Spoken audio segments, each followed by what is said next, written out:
handle Puredoxyk, it's the internet, I like to make up words. That's the entire story behind that one. You can call me Marie if you like something that the brain will handle. I started doing Polyphasic Sleep in the year 2000. I started doing it in order to cure some sleep disorders. Basically, long story short, I had never slept well in my life. Waking up in the morning for me was like crawling out of a fresh grave. I hated it. I always had trouble falling asleep. I always wanted to stay up later than I should, and I never felt good waking up, and most of the time during the day I was either sleepy or disgruntled or just knew I wasn't running at 100%. I had a lot of sleep problems, like bad ones, and I was desperate to cure them, which is why I took the rather desperate measure of deciding to try sleeping 20 minutes every 4 hours around the clock with no other sleep. And I heard about it from a friend of mine who thought that she remembered reading about it somewhere in connection with Da Vinci. That was it. That was the entirety of the information that I had at the time. And if that makes you think, oh my God, you're insane, you're not going to hear me argue, really. But by some ridiculous miracle, it worked. And I did it for 6 months, and it was absolutely brilliant. And it launched me into researching and trying to understand what is polyphasic sleep, sleeping in multiple phases, what I call nap-based sleep schedules.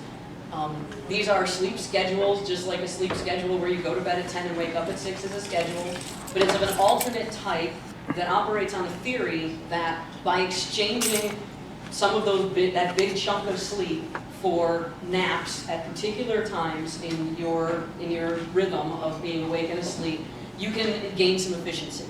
This appears to be true. For 6 months, I got a total of 2 hours of sleep every 24. And I have never been more well-rested in my life.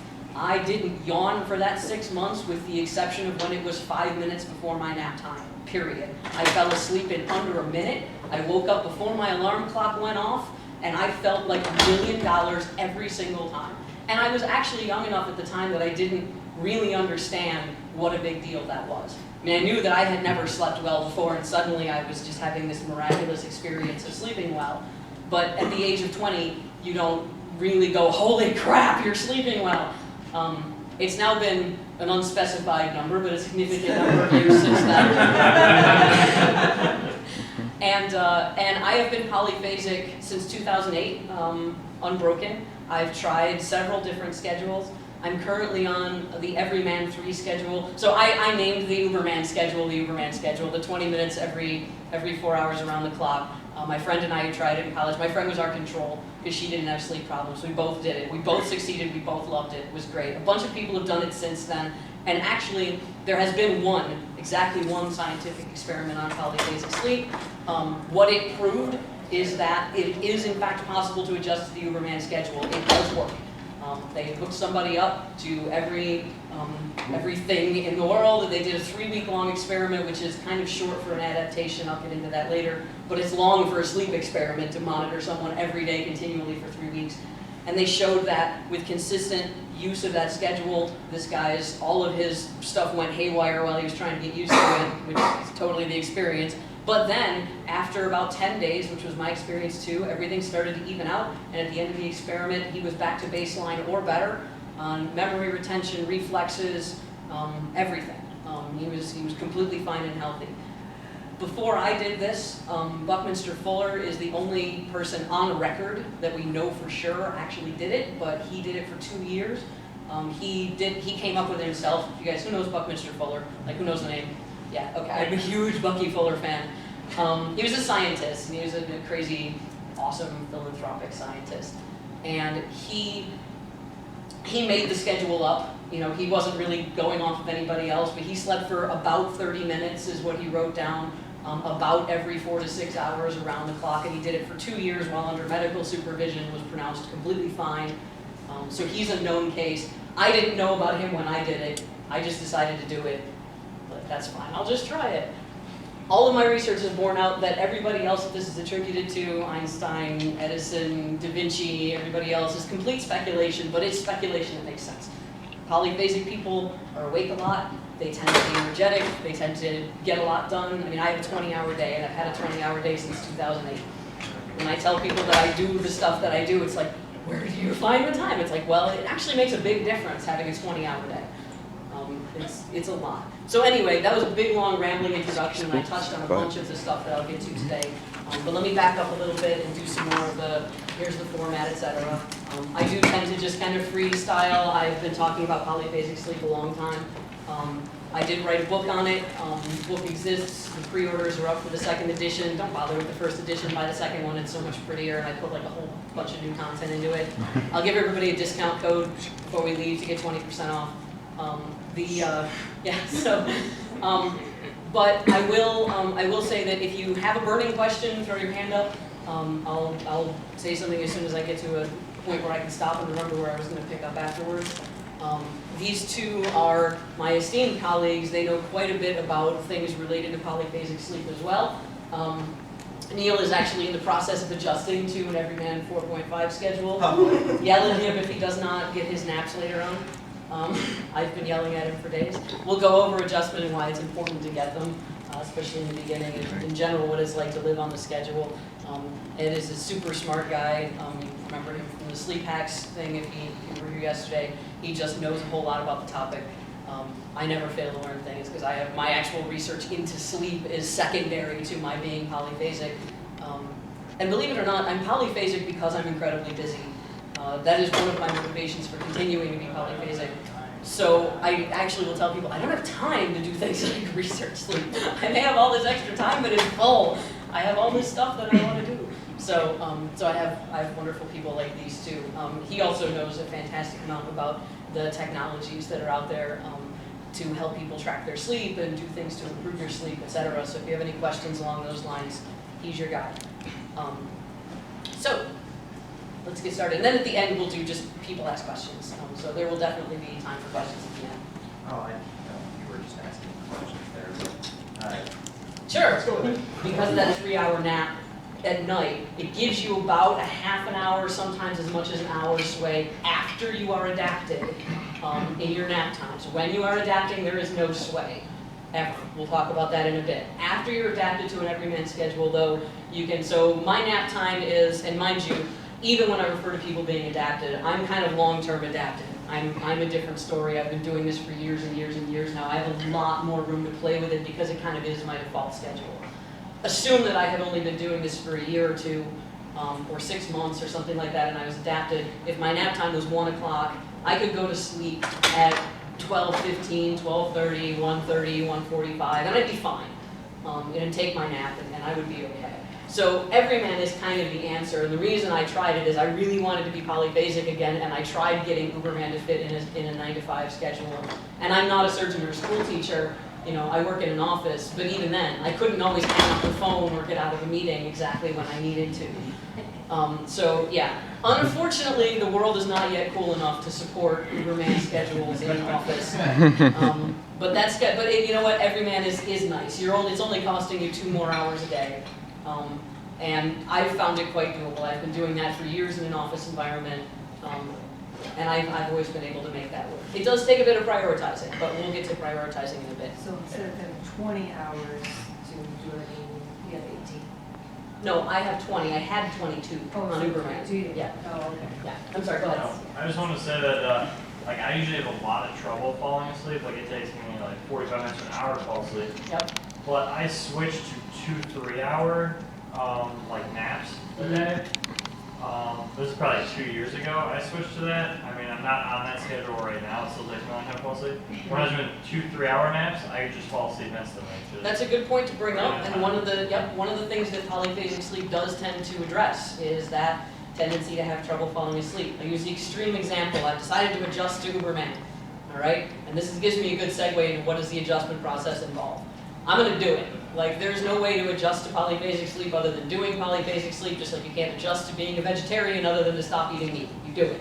So I'm going to do it. So now it's noon, and I'm going to take my 20-minute nap. And I lay there for 20 minutes going, I can't fall asleep in 20 minutes. I'm not even tired. Well, fast forward, 6 more naps. Now it's day 2, and it's noon. And I lay there, and I'm tired. I haven't slept for a whole day, but still 20 minutes isn't really enough time to fall asleep. So maybe 18 minutes in, I finally drift off, the alarm goes off, I wake up, I smash it, But I get up. It's kind of expensive for the floor. Again, it is. Buy cheap alarms if you're new. Multiple cheap alarms. I've been there, done that. Yeah, me too. So that's fine. So now fast forward 6 more naps. Now it's day 3. Now I've probably been able to fall asleep for some of those naps during them, but I've not been happy when I woke up. Now it's noon. Now it's nap time. Now my brain is like, oh my God, I need to sleep. Because you've been depriving yourself of sleep, but your brain is starting to realize a couple days in that it has these opportunities to sleep. Every noon, 4 o'clock, 8 o'clock, midnight, 4 o'clock, 8 o'clock, you're dropping what you're doing, you're putting your head down, you're getting in darkness, doing whatever you need to do to tell your brain it's sleep time, and you're staying there for exactly 20 minutes, and then you're getting up. And you do this regularly, and I think with Uberman it takes less than 2 weeks for it to really kick in because you're doing it so many times a day. And you do that and you do that and you do that, and by the time you get into the swing of it, your brain goes, it's noon, boom, and you're asleep in 30 seconds. I never took longer than a minute to fall asleep when I was actually adjusted to that schedule. And even now, on Everyman, things are a little bit, it depends, like if my environment is really tricky to fall asleep, and I was sleeping in the con suite at the table yesterday, just kind of literally like this, and I had a little bit of difficulty falling asleep with different people talking around me and stuff like that, but I never used to be able to do that. I used to take a solid 45 minutes, hour to fall asleep, etc. But there's this one thing about this schedule, because it is as strict as it is, because it is as timed as it is, you choose a schedule and you stick to it, your brain, and because it is efficient, it is pared back, your brain gets used to, these are my sleep times, and falling asleep faster becomes possible. But well, because what you're talking about is similar to a book I read about a World War II person in a tank. mm-hmm. And one of the problems you have during war, obviously, is they're not going to stop war for everybody to go, to sleep. Yep. And so the guy had noticed, very quickly you get used to you nap, you sleep when you can sleep. And of course you have to stay awake when you have to stay awake. And that lasted throughout the rest of his life. If it's like, okay, we got 2 hours before we're going to go to eat, he's up, he can go to sleep. Sure. And just before you need to leave, he wakes up, he's refreshed, ready to go. That makes another great segue. In fact, I'm just going to let you guys ask questions. It's working really well. And actually, and this is also a good format for me because since I've been to the con, I've just been having conversations with people about it. So now I'm just going to have a conversation with you guys about it. Let's talk a little bit about situations in which polyphasic sleep has historically been used, because it is not, in fact, limited to Buckminster Fuller, me, and other crazy people. There are actually plenty of times that polyphasic sleep is and has been used. Let's ignore for a moment the fact that human beings are born polyphasic. You have to train babies to sleep at night. It's a lot of fun, isn't it? And the process of training somebody into a new sleep schedule is exactly the same when you're an infant. You have to go through, how do I get you to go to sleep, and what times are going to work for you, and same process. Anyway, so ignoring for the moment the fact that many animals are polyphasic, many people are born polyphasic, the military has been using polyphasic sleep forever. When you are behind enemy lines, you cannot sleep for 8 hours. It does tend to be more of a just sleep when you can, but they do actually recommend in the field manuals naps of 20 minutes or an hour and a half. Which ironically, completely separately, is the length of times that we came up with when we were developing the polyphasic schedules. 20 minutes seems to be the magic power nap number. Naps longer than 20 minutes, and especially longer than 25 minutes. My theory is that you go through a certain chunk of sleep cycle, and after 20 or 25 minutes you drop into another one that's much harder to wake up from. I don't have the names for what's probably going on there, but it definitely seems to be the case that around 20 minutes, and similarly around 90 minutes, hour and a half chunks. So when we do Everyman schedules, we have Everyman 3, which is 3 hours. We do Everyman 4.5, which is a 4.5 hour sleep at night with 2 naps. And there is an Everyman 1 that's a 1.5 hour nap, a 90-minute nap, and usually 4 or so naps during the day, 4 or 5, depending on how much sleep you normally need. Anyway, so there's military, there's also solo pilots and solo sailors. Big deal, famous proponents, people, especially pilots and sailors, because they're not in a war zone or behind enemy lines or something, usually have schedules like this. I picked up sailing in the last year, and as it turns out, I'm awesome crew on sailboats for long races. I signed up for one that was a 24-hour race. They were so impressed with me, they asked me back, because it's just like, I can infinitely go with, their weird schedules, and they put me on deck at 3 o'clock in the morning and then tell me to go take a nap, and it's great. But actually, most of the research that's been done on polyphasic schedules by actual scientists was done by a Dr. Claudio Stampi, who runs the Chronobiology Institute, which ironically is in Cambridge. I thought that was really funny. But he's an avid sailor, and he's done a lot of experiments and interviews and stuff with people that are solo sailors and how they use napping schedules, etc. He's also the one that did the experiment that proved that polyphasic sleep can work. So, yes. Just my personal experience when I was in the service, relatively short time, but it never seemed to quite work with me as far as getting a short amount of sleep and then taking naps. And I'm wondering, could it have just been due to the fact that your sleep schedule, you didn't have a sleep schedule, even though we were allotted, let's say anywhere from like 7 to 8 hours, in the nighttime. Every so often you have a shift where you guard or you are an admin person, like a go-to person, if something would go wrong for your entire building. And so you have these just ridiculous shifts, and they can just happen in any part of the night. It's just when your number, so to speak, gets picked up. 2 answers to that. First of all, the stricter the polyphasic schedule, the stricter polyphasic schedule. The less sleep you're getting overall, the more you're making up for it in terms of scheduling. You think about it like you're paying for it. There's no freebies in this world. You want to sleep 2 hours a day, you're going to live and die by your wristwatch. And the stricter your schedule is, the more work you're going to put into, the more efficient your schedule is, the more work you're going to put into making it strict. That's thing one. Thing two, reasons polyphasic sleep is not for you. A, you think it's a batshit idea, you can't imagine why anyone would want to sleep less, in which case I assume you're not in this room. B, you have something like a high-intensity job that will interrupt your sleep. You're a surgeon, you're getting called in the middle of the night, you do, suicide counseling, whatever. You have a small child or a person that you take care of that you absolutely know you can't get off the need to regularly have to interrupt your sleep schedule. It's a once-in-a-while thing. You might totally be able to deal with it. I mean, and people who are monophasic, your sleep gets interrupted sometimes. What happens? You're tired. You try and get back on your schedule for the next few days. Then you're fine.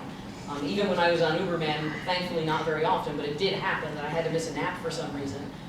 You're tired. The more efficient your schedule is, the more tired you get from missing a nap. But the good news is, on the flip side of that, the less sleep you need to make up for it. When I'm monophasic, thank God, and I hope I never am again, but when I'm monophasic, I would miss, I'd miss some sleep, I'd be tired, but now I have to sleep for a third of a day to make up that tiredness and get back to feeling good. Now that I'm polyphasic, yes, I have to sleep 4 times a day. And it's a lot easier for me to miss a nap or have something happen and wake me up in the middle of one of my naps. On the other hand, I only need to sleep for 20 minutes again, and if I totally miss a nap twice, I have to get 2 full 20-minute naps to feel completely back to normal. So there's a trade-off there too.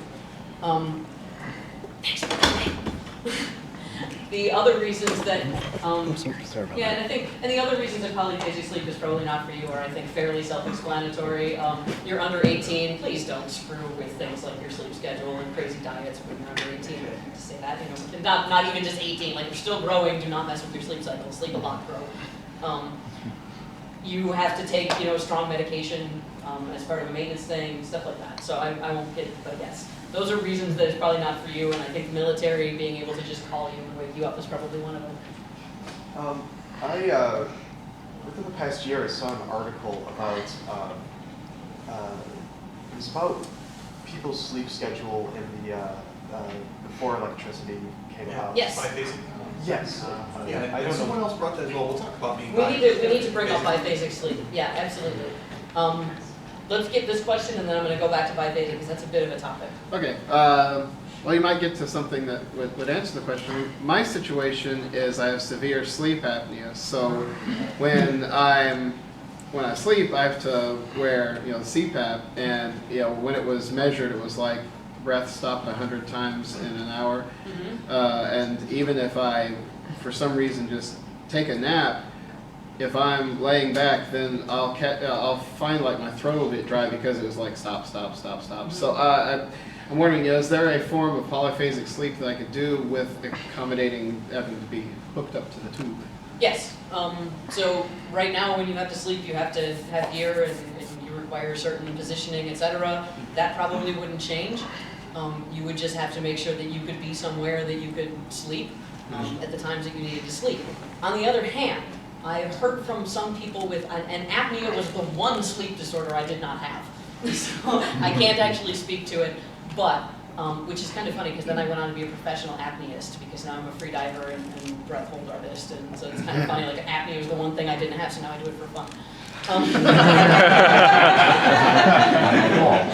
Right, now I've got everything covered.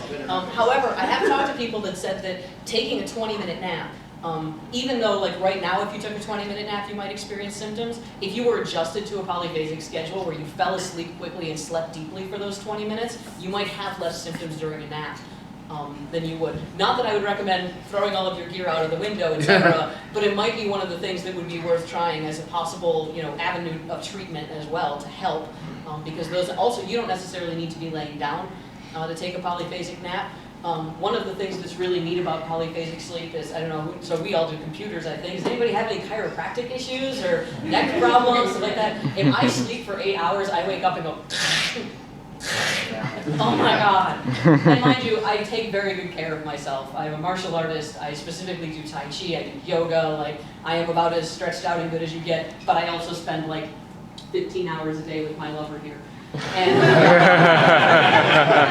she is awful to my neck. I can sleep for 3 hours for 20 minutes in any position, especially for 20 minutes. I can sleep for 20 minutes like that, and I'll wake up and go, ugh.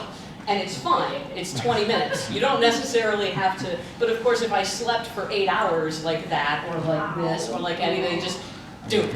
I mean, if I sleep for 8 hours like anything, it's bad enough. But, for 3 hours even, I can tolerate curling up on the floor and wake up and just be a little kinky and you're fine. So that's it.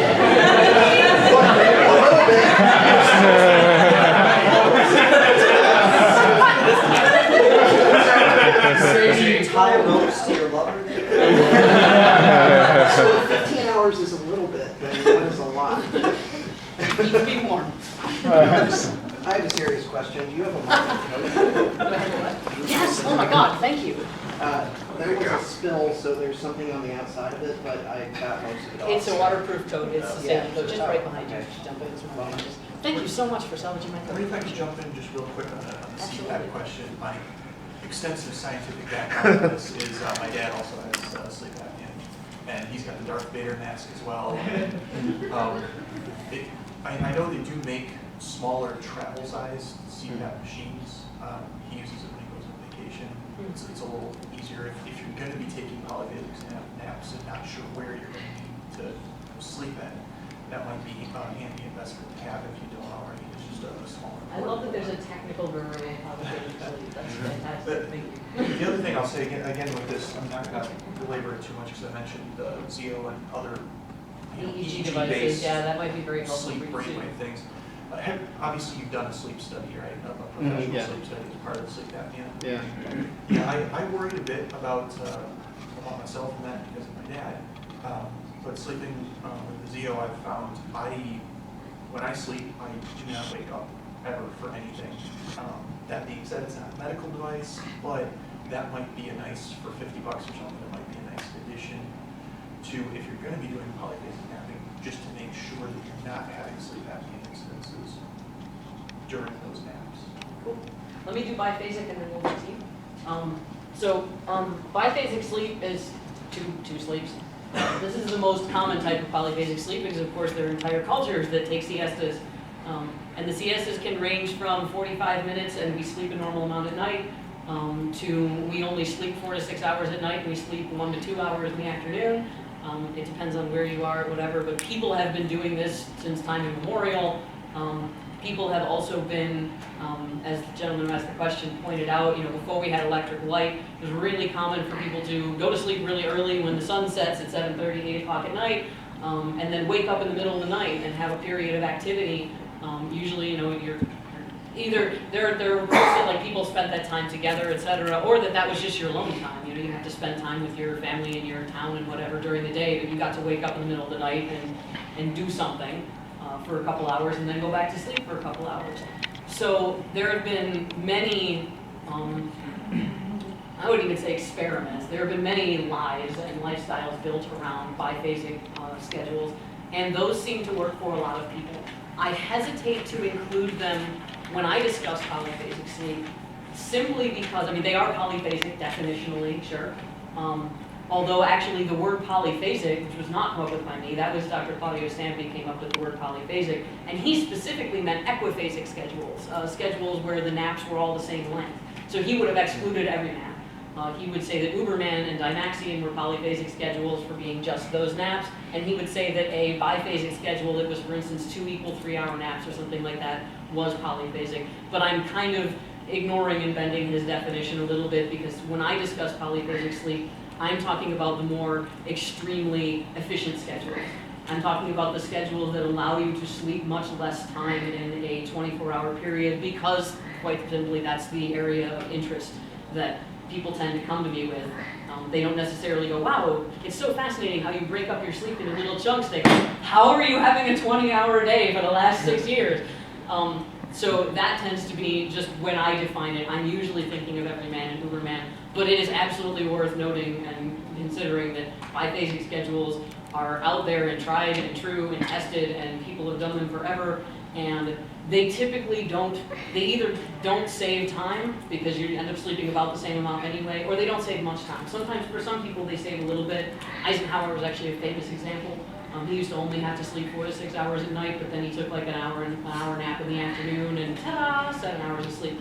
I should point out, and this is an important one because I get a lot of questions about how much sleep do I need. If I'm on Everyman 4.5, am I going to need 2 naps? Am I going to need 3 naps? Because in my writings, I always refer to it as a range.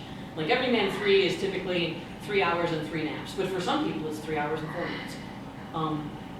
What seems to drive that is just your genetic predisposition to how much sleep do you need. Raise your hand if you don't need very much sleep, generally speaking. Raise your hand if you need a ton of sleep, generally speaking. Right, we're all over the place. I am actually a ton of sleep person. If I'm monophasic, I am a zombie unless I have at least 9 hours of sleep. I can easily sleep 10. On a weekend, I'll do 12. I have a history of major depression, and so I have blown through 14 to 16 before. But it depends. Now, if you don't need much sleep normally, normally 4 hours or 5 hours or 6 hours is good for you. You may switch to Everyman 3 and find out that you can do 2 20-minute naps and 3 hours of sleep and be great. You might also switch to Everyman 3 and go, oh my god, I just can't stop myself from getting tired in the morning at this particular time, and I need to fit an extra nap there. That goes to tweaking, and tweaking is going to be the thing I'm going to do next. Let me take the question that I didn't get to. A little bit on biphasic. Yeah. So that's actually where most of my experience is with types of polyphasic sleep where you're not actually reducing the total amount of sleep. They're definitely less extreme. You get less benefits as far as saving extra time. But if you're not, if you find you're not sleeping well, it's something that's worth looking into, especially if you have a job where you can't do the Everyman or the Everyman or something like that. There are a few different things that you can try. There's the siesta, the 15-minute, 45-minute, hour and a half nap in the afternoon, and then a more or less full night's sleep. And then there's also, you can do 2 equal sleeps. So for about 6 months when I was in college, I slept from 5 a.m. to 9 a.m. and 5 p.m. to 9 p.m. So I was still getting 8 hours. The difference though was when I was waking up in the morning to my alarm clock, I never felt refreshed, I never felt rested because the alarm clock was, maybe it was interrupting me at the wrong time or something. It just never worked.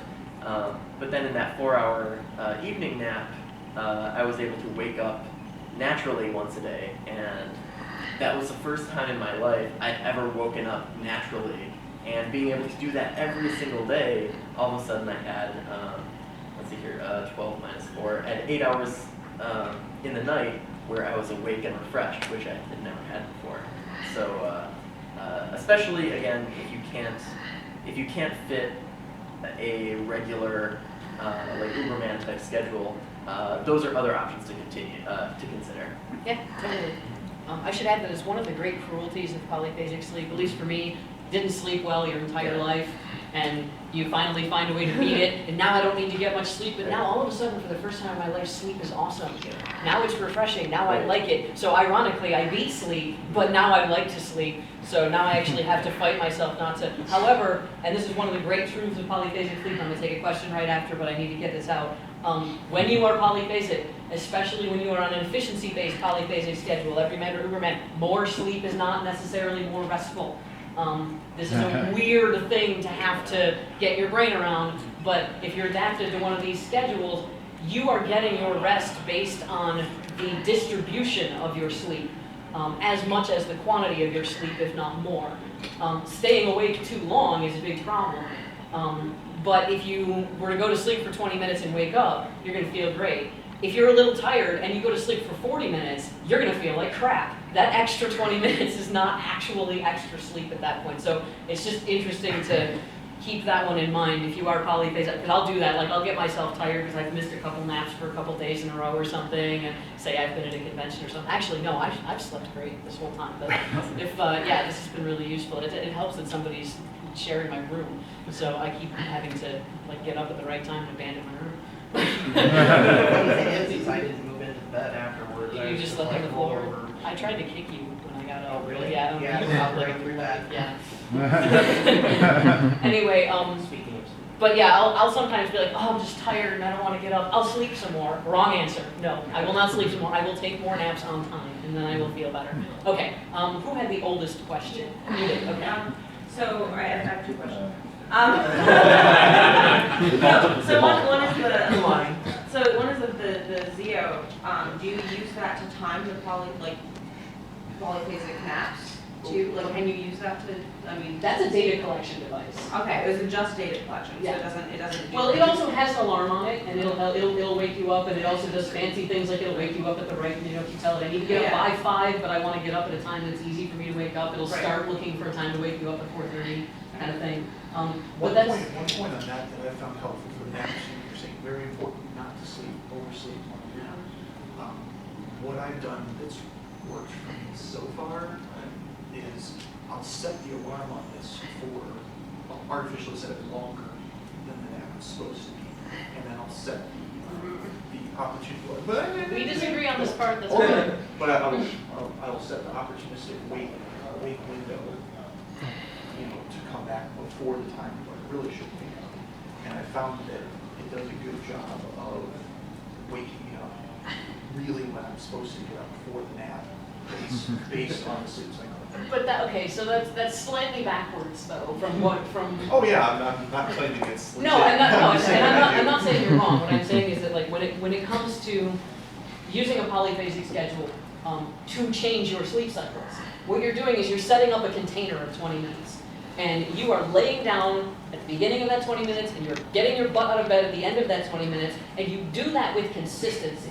And now you've gotten me into adaptation versus post-adaptation, so and that part needs to be done. Okay, well, let me redeem myself really quick then. Another good Android app that I found is called Sleep, and that is not in any way linked to Zeo.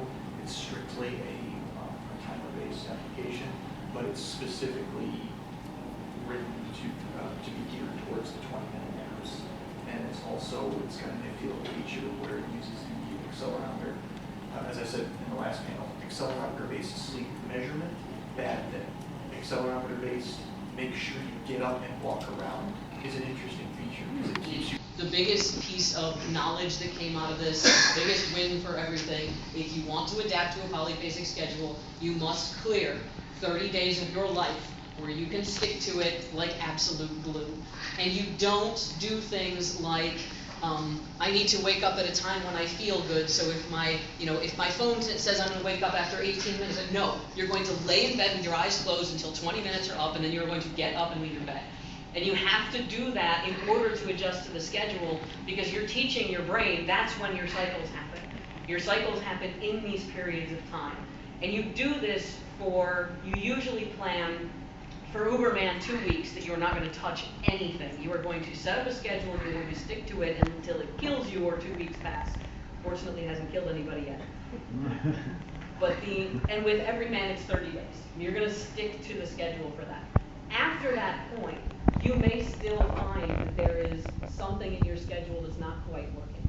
You know, either, maybe you still get tired at 4 o'clock in the morning for some reason. Well, maybe the nap that comes after that needs to be scooted in a little bit. I write a whole chapter in my book on the process of modifying a schedule and really making it fit. And sometimes they need to customize it. And tools like the Zio and the other tools that Neil will discuss are very, very helpful for that part.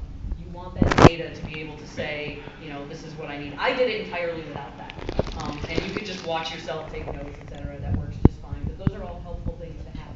However, I will always stress that those are after the initial adaptation period. If you want to get used to it, you have to pick the schedule, you have to stick to it like complete glue at first, and you have to be ridiculous about it because you are retraining a really major part of your physiology. It's not, I make comparisons all the time to taking on a vegan diet or something, but I would argue that that's probably less fundamental of a change than taking on a whole new sleep schedule. Taking on a whole new sleep schedule has physical components, it has emotional components, it has social components, it has psychological components. It will change the way you dream, it will change the hobbies you have, it will change the things that you do and when you do them and who you see and how often, and it is freaking huge. On the upside, in my lengthy experience, it has also always been freaking amazing. And I have talked to countless people who have had their lives changed for the better by it. It may be scary, but it's definitely fundamental, and it definitely takes some serious commitment to actually make it happen. The one warning that I always want to give, and I always feel terrible if I finish talk like this and have not given this warning, is that adjusting to a polyphasic sleep schedule badly is actually really likely to be unhealthy for you. Having a sleep schedule that doesn't work for you and you feel tired in the morning, that's crappy. It sucks. It's not as good a quality of life as you could have. Screwing up your sleep schedule beyond all repair because you decided to tear it down, but then you weren't consistent with the one you applied in its place, and now your body doesn't know when to sleep or how to stay asleep for a certain period of time. That sucks. And I have seen people land themselves in medical care and on drugs and stuff to try and re-regulate their sleep schedules because of it. Not often, actually only twice have I ever heard of that happening, but it can happen. And the way it happens is me waking up one day and going, I'm going to be on an Uberman sleep schedule, I'm going to take these naps, I'm going to stop sleeping at night, but now on day 2 I'm going to get tired, I'm going to oversleep by 2 hours. But then I'm going to try and take a nap, and then in the middle of the afternoon I'll fall asleep for an hour and a half, but then I'm going to do this, and before you know it, for a solid week or 2 weeks, or 3 weeks, or a month, you've been sleeping at completely random times and durations. And your brain has nothing to hang on for when do your sleep cycles happen, how do I regulate your body's hormones. Bad things happen if you do that. You start to feel like crap, your immune system gets shot, I haven't seen anybody do anything terribly serious to themselves, but I have seen people require medical care in order to get their sleep schedules back on track after they completely screwed up a polyphasic adaptation. So if you are planning on going about it half-heartedly, don't. Stick with reading about it, hang out on the forums, chat with people, be a fan, we like fans, but don't have to do it impossibly with yourself. Well, I think most of us have been kind of bombarded from the time that we were young with this perfect 7.5, 8-hour sleep schedule to get you in the perfect cycles of sleep and getting into REM and all that sort of stuff. How does that work with polyphasic sleep? So that's an interesting question, and my answer to that question is something that I end up talking about a lot too, and that's that polyphasic sleep needs a lot more research. We are all systems thinkers, I think, in this crew, generally speaking. We are all fans of the scientific method. Do not under any circumstances mistake what you are hearing today for science. There is exactly one experiment with one subject that is verifiable, blinded experiment that can actually be said to prove that polyphasic sleep can happen. Everything else is testimonial evidence, and anecdotal evidence from me and other people that have done it. There are quite a lot of us. We've written a lot. But when it comes to what does this do to your sleep cycle, why does this work specifically? Like, why can you, admitting that because we have an experiment that does prove it, and we have plenty of testimonial evidence to back that experiment, so it's likely, admitting that you can sleep 20 minutes every 4 hours around the clock and not suffer a hit in performance, and sleep 2 hours every 24 and be fine. Why? What is that doing? What what the data showed from that experiment and what data from the ZOs and various people sleeping polyphasically appears to show is that the brain takes the same cycles and ratios of sleep that you experience during an 8-hour period and compresses them. They don't all happen the same amount of time. So, they might happen, 10 or 15 times during an 8-hour sleep. They might only cycle through once or twice during a 20-minute nap. But it appears in most people that it's the same ratios of the same cycles. However, there are definite changes to how fast you enter REM sleep. When you're napping, and people will feel this. This was actually a conjecture that was made very early on, as soon as people besides me started doing it, that you were dropping into REM sleep really fast, because that experience of falling asleep in 30 seconds and being instantly completely under, and then waking wide up. Now, the other thing to consider is a lot of that data is coming from people that are adapting. There are way more people that have been polyphasic for a month or two than there are people that have been polyphasic for 6 months, 1 year. I think I'm the only 5+ year person I've ever encountered. I'm sure there's other ones out there, but it's not a common thing. So most of the data is for people that are adjusting, and we know the adjustment process makes your system go haywire. Are you having weird sleep cycles while you're adjusting? I'm sure you are. You're also in the throes of some incredible sleep debt for some of it. So, yeah, the answer to that is we do not know with scientific veracity, and I would love there to be more experimentation and more studies, and in fact, I'm trying to consider planning a study myself one of these days, but I'll save all of that for... Donate some time. That's all right. If you guys want to stick around a little longer, Will and I are up next, and we've got way more time. The book is up. If you use the code, you get 20% off, 1% for every minute of an app. I was happy with that. The code is I win at sleep. All one word. I win at sleep. IWINATSLEEP. Yep, exactly. So yeah, and the URL is ubersleepbook.com. No spaces in that? No spaces. Correct. Yes.